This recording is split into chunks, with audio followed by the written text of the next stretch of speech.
മതയാഥാസ്ഥികത്തിന്റെ വിലങ്ങുകൾ പൊട്ടിച്ചെറിഞ്ഞ വിപ്ലവകാരിയായ കലാകാരിയാണ് നിലമ്പൂർ ആയിഷയെന്ന് CPIM പോളിറ്റ് ബ്യൂറോ അംഗം MA ബേബി. നാടകരംഗത്തെ സമഗ്ര സംഭാവനകൾക്കുള്ള EK അയമ്മു അവാർഡ് നിലമ്പൂർ ആയിഷയ്ക്ക് കൈമാറിയതിനു ശേഷം സംസാരിക്കുകയായിരുന്നു MA ബേബി.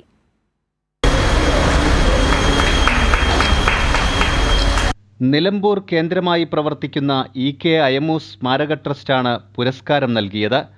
മഹാകവി മോയിൻകുട്ടി വൈദ്യർ മാപ്പിള കലാ അക്കാദമി, EK അയമ്മു സ്മാരക trust, TK Razak film society എന്നിവയുടെ സംയുക്താഭിമുഖ്യത്തിലാണ് പുരസ്കാരദാന ചടങ്ങ് സംഘടിപ്പിച്ചത്. മതം സൃഷ്ടിച്ച വിലങ്ങുകൾ പൊട്ടിച്ചെറിഞ്ഞ വിപ്ലവകാരിയായ കലാകാരിയാണ് നിലമ്പൂർ ആയിഷയെന്ന് MA ബേബി പറഞ്ഞു.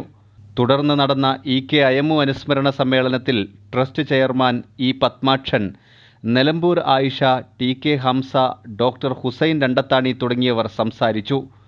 EK അയമ്മുവിൻ്റെ ജീവിതകഥ പറയുന്ന രാഹുൽ കൈമല സംവിധാനം ചെയ്ത ചോപ്പ് സിനിമയുടെ പ്രദർശനവും നടന്നു. കൈരളി ന്യൂസ്, മലപ്പുറം.